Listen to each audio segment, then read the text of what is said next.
جی السلام علیکم نحمد و نصلی علی رسول الکریم اما بعد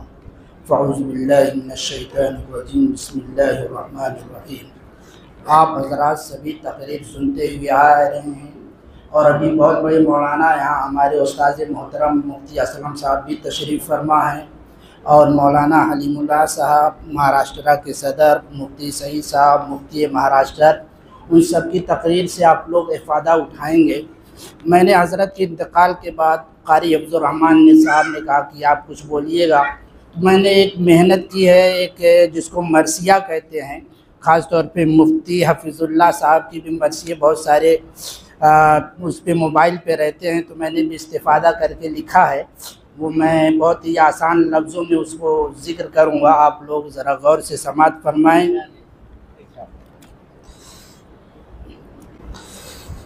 میں نے لکھا ہے کہ اے عباد الرحمن تو کیا چل بسا، علم و فن کا ایک ادارہ چل بسا، جن کے سائے آج تک رہتے رہے، ہم کو کر کے بے سہارا چل بسا، دیکھ دنیا رو رہی ہے اس قدر،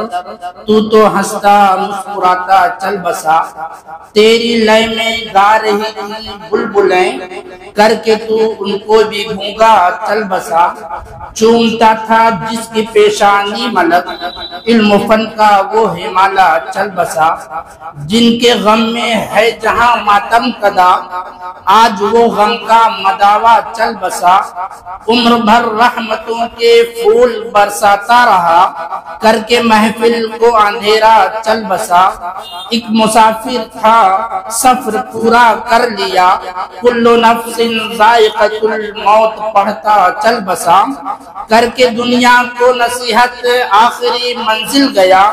الدنیا سجن المومن و جنت الکافر کہتا چل بسا، قاری قرآن رہتا تھا ہمیشہ باوضو، قاری قرآن رہتا تھا ہمیشہ باوضو، پڑھتے پڑھتے گنگناتا چل بسا۔ میرا واسطہ ان سے سفر و حضر میں رہا ہے، وہ ہمیشہ باوضو رہا کرتے تھے اور قرآن پاک کی تلاوت کیا کرتے تھے، جیسے صاحبزادے نے بتلایا ہے کہ 2 دن میں 3 دن میں قرآن پاک ختم کرتے تھے۔ میں اس بات کا خود شاہد ہوں کہ مولانا چلتے پھرتے قرآن پاک کو پڑھا کرتے تھے، گنگنانا کرتے تھے۔ میں اسی کو نقشہ کھینچا ہوں کہ قاری قرآن رہتا تھا ہمیشہ باوضو، پڑھتے پڑھتے گنگناتا چل بسا، عشق نبی سے زندگی معمور تھی، عشق نبی سے زندگی معمور تھی، سنت نبوی کا شیدا چل بسا، سنت نبوی کا شیدا چل بسا،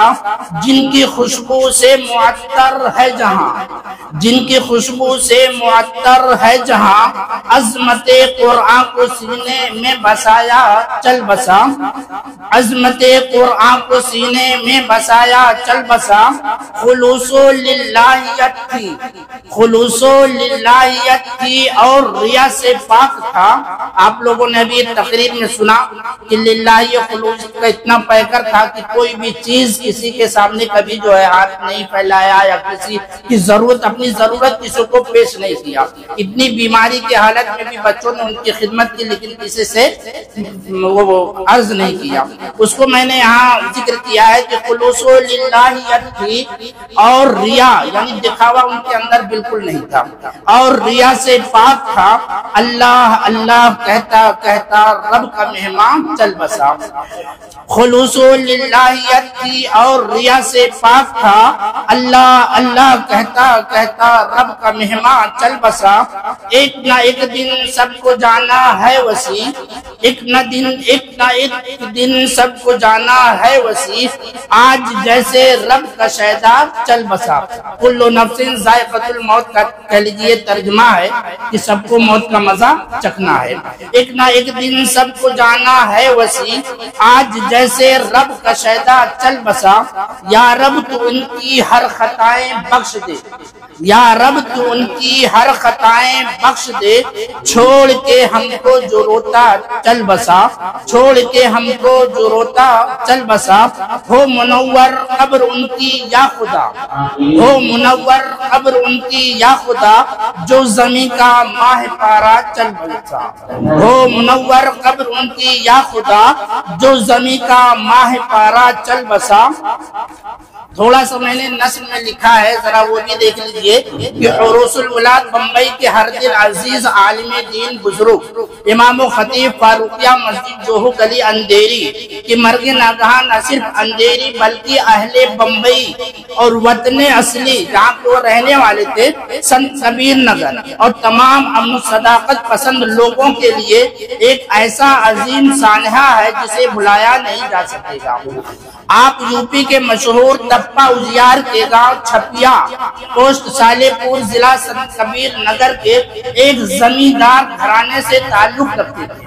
آپ کا خاندان علمی و ادبی خاندان ہے۔ آپ کے بڑے بھائی ایک بڑے اور اچھے عالم ہیں جنہوں نے مدارس میں رہ کر کافی خدمات کی ہے اور آج اپنے گاؤں کے مدرسے کی سرپرستی فرما رہے ہیں۔ آپ نے دارالعلوم دیوبند سے 1986 میں، یہ حضرت الاستاذ ہمارے استاذ بھی ہیں، ساتھ میں فراغت ہوئی ہے اور یہ دارالعلوم میں ممتاز طلبہ میں شمار کیے جاتے تھے اور یہ ترجمان یعنی جو بچے ہوتے تھے آخری سال میں اس کی ترجمانی فرماتے تھے، ان کے ساتھ میں ان کی بھی فراغت ہوئی ہے۔ تو ہی میں نے ذکر کیا ہے کہ آپ نے دارالعلوم دیوبند سے فراغت کے بعد نجیب آباد ضلع بجنور ایک شہر ہے اور دیوبند میں ایک استاد سے مولانا ریاست علی صاحب بجنوری، ان کے کہنے پر یہ دونوں حضرات وہاں تشریف لے گئے۔ اور آپ لوگوں کو بتاتا چلوں کہ میں بھی وہاں پہ شرف تلمذ حاصل کیا۔ مدرسے کے حساب سے مولانا عباد الرحمن صاحب رحمت اللہ علیہ وہ بھی میرے استاد ہیں، اور کتابی لحاظ سے مفتی اسلم صاحب جو یہاں تشریف فرما ہے جو بچے کے ماموں بھی ہیں، اور یہ بتاتے چلوں کہ پد میں بچوں کے نانا لگتا ہوں، ہے نا؟ تو اس لیے میرا حق تھا، انہوں نے کہا نہیں آپ کو کچھ بولنا، اس لیے میں تھوڑا سا لکھ لیا تھا کہ نجیب آباد ضلع بجنور اور بالاپور میں تدریسی خدمات انجام دی اور ایک عرصے دراز تک ممبئی ملاٹ کوکنی پاڑا کی مسجد میں، جیسے ابھی مولانا سلم صاحب نے ذکر کیا ہے کہ امامت و خطابت و تدریسی خدمات انجام دی۔ کوکنی پاڑا کی مسجد میں ایک مدرسہ قائم کر کے وہاں کے ہونہار بچوں کی بہترین تعلیم و تربیت سے مزین فرمایا۔ آج بھی وہ مدرسہ اپنی رونق سے اس محلے میں چار چاند لگائے ہوئے ہے۔ بادہو آپ 2009 میں اندھیری جوہو گلی فاروقیہ مسجد میں تشریف لائے اور آخری عمر تک امامت و خطابت و تدریسی خدمات انجام دیتے رہے۔ مولانا عباد الرحمن صاحب رحمت اللہ علیہ بہت سوجھ بوجھ، بہترین علمی و اصلاحی صلاحیت، اخلاق و تربیت، علم و فن و سادگی کے مالک تھے، بہت ہی ملنسار، دوسروں کے غمخوار تھے، زہد و تقوی اور عبادات میں مثل تھے، عالم، حافظ اور بہترین قاری تھے۔ آپ ہمیشہ باوضو رہتے تھے، چلتے پھرتے قرآن پاک گنگناتے رہتے تھے۔ یہی وجہ ہے کہ آخری وقت تک یادداشت اور حافظہ بہت ہی مضبوط تھا۔ افسوس وہ چراغ جن کی شعاعوں اور کرنوں سے اہل اندھیری و بمبئی فیضیاب ہو رہے تھے وہ بجھ گیا، اور وہ گلدستے پھول جس کی خوشبو سے ہم سب معطر ہو رہے تھے مرجھا گیا۔ ریا اور دکھاوے سے پاک، سادگی اور اخلاق کا بہترین پیکر 3 دسمبر 2024 بروز منگل رات 3 بجے ہمیں اس بے وفا دنیا میں روکتا بھلکتا چھوڑ کر اس دار فانی سے پوچھ کر کے اپنی جان اللہ تبارک تعالیٰ کے سپرد کر دی۔ انا للہ و انا الیہ راجعون۔ اخیر میں مولانا کے خاندان، لڑکے لڑکیوں اور تمام عقیدت مندوں اور مقتدیوں سے درد مندانہ اپیل ہے کہ حضرت مولانا کے لیے ہر فرض نماز کے بعد سورہ اخلاص یعنی قل هو اللہ احد 3 مرتبہ پڑھ کر ایصال ثواب کرتے رہیں۔ انشاءاللہ ہمارے لیے بھی یہ نفع بخش ثابت ہوگا۔ نور جیسی روشنی تھی مسجد و محراب میں، سارے مقتدی ڈوب گئے اشک کے مظہر میں، وما علینا الا البلاغ۔